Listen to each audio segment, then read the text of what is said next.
Hello বন্ধুরা, আজকে আমি আপনাদের সাথে যে ভিডিওটা শেয়ার করছি সেটা হচ্ছে রাধাকৃষ্ণকে দর্শন করার ভিডিও।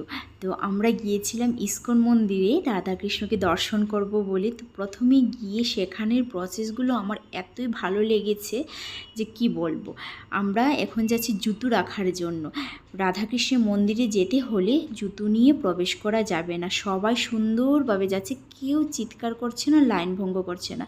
তো আমরা জুতো রেখে প্রথমে রাধাকৃষ্ণের মন্দিরে ঢুকলাম জাস্ট। তো সেখানে গিয়ে এই যে রাধাকৃষ্ণের মন্দিরের পেছনের ভিউটা খুবই সুন্দর ছিল।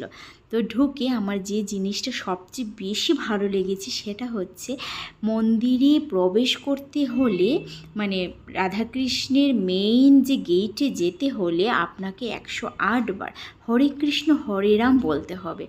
তো সেই যে আমরা এই লাইনে দাঁড়িয়েছি, একটা স্টেপ দিচ্ছে, একবার হরে কৃষ্ণ হরে রাম বলে 108 বার কমপ্লিট করার পরই আমরা মন্দিরে ঢুকতে পারবো।